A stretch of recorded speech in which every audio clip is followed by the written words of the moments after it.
L'Europe investit dans le logement social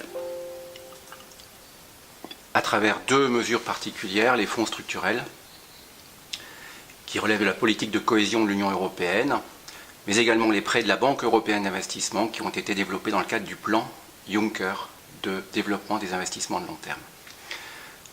L'intervention de l'Union européenne dans le financement du logement social s'inscrit dans le cadre du développement des investissements de long terme et avec un objectif de relance économique. C'est au titre de la relance économique que le logement social est devenu éligible à ces fonds structurels et auprès de la Banque européenne d'investissement. Il s'agit d'objectifs de l'Union européenne en matière notamment de cohésion, en matière de lutte contre le réchauffement climatique, en matière de lutte contre l'exclusion sociale. L'ouverture du FEDER aux investissements en matière de logement social n'a pas été simple. Il a fallu plus de 2 ans de négociations avec la Commission européenne, avec le Parlement européen, avec le Conseil, pour obtenir la révision du règlement FEDER qui a permis de rendre éligibles les investissements en matière de rénovation thermique des logements sociaux. Et c'est dans le cadre du plan de relance économique du président Barroso que cette mesure a été introduite. Il y a donc un lien direct entre les volontés de relance économique, de relance contracyclique et l'intervention de l'Union européenne dans le secteur du logement social.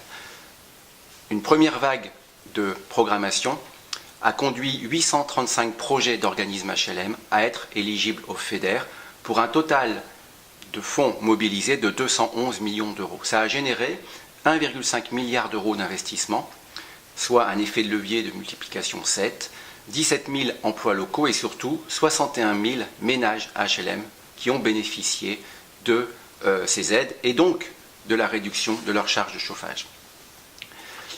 Cette mesure a permis notamment aux organismes HLM de monter en efficience économique et technique de leur logement, notamment au regard de la performance énergétique et des différents niveaux qu'il convenait d'atteindre en contrepartie des aides. Dans le cadre de la nouvelle programmation 2014-2020, cette mesure a été reconduite, elle a été déplafonnée.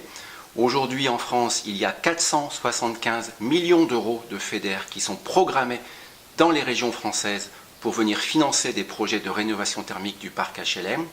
Ça peut générer potentiellement 3,3 milliards d'euros d'investissement, 42 000 emplois locaux et surtout bénéficier in fine à 150 000 ménages HLM.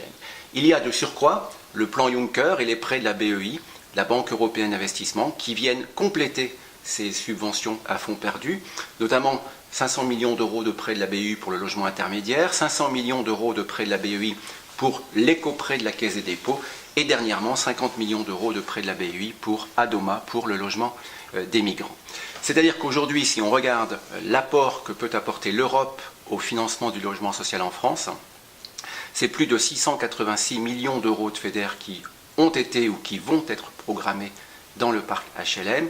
Ça veut dire un investissement généré de 4,5 milliards d'euros et surtout des prêts de la BEI à hauteur aujourd'hui de plus d'1 milliard d'euros et qui continuent effectivement à être mobilisés par la Caisse des dépôts ou par d'autres institutions.